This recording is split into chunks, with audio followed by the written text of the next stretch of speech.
Welcome to YOUCANIC. Today in YOUCANIC we have a 2015 SL400. There's a Mercedes-Benz, and we're going to go over the process in which you're able to pop your hood to be able to get in to jumpstart your vehicle if you need to jumpstart it. So there's either two options.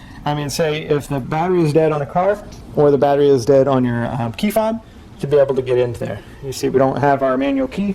We do have access port right there, but we do need to pull out the manual key. So on your key fob here, you have a little tab. You need to pull that, and then that will release your manual key.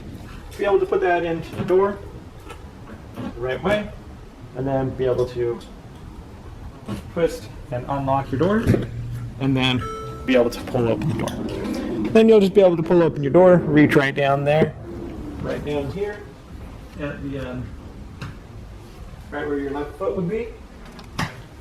You pop the hood. That pops your number one latch on the hood, and then you open up the second portion of the safety latch and raise up your hood.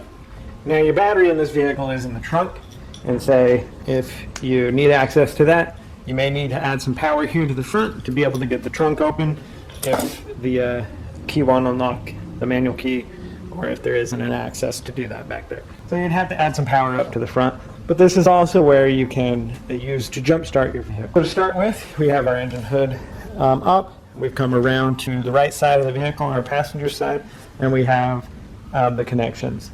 We have a connection one here, and then this is our negative connection, so positive and our negative. And so to set that up, you need to take your jumper cable, have your donor vehicle nearby, close enough where you can be able to attach it. So what you're going to do is you start with this vehicle, the vehicle you're jumping, and you hook up your positive. Now this, we press down, spin, and that gets us all the way down to where we can put our clamp on.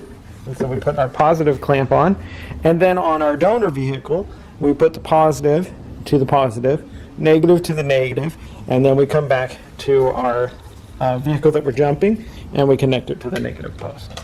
Connect it to that negative post, give your vehicle 10-15 minutes to hopefully charge up that battery a little bit, and then be able to start the car. Start the car, and then we've removed these in the exact reverse order, with taking your negative off, the negative positive off the other vehicle, and then the positive off of here, and you'll see that it springs right back up. So that's how you would jump start your vehicle, and then be able to test whether your alternator is charging or whether your battery has just gone bad, and then you would need to replace that, and that would be good. So that's how you would jump start your vehicle on your SL400 of a 2015 Mercedes-Benz. For watching YOUCANIC, where you can be the mechanic.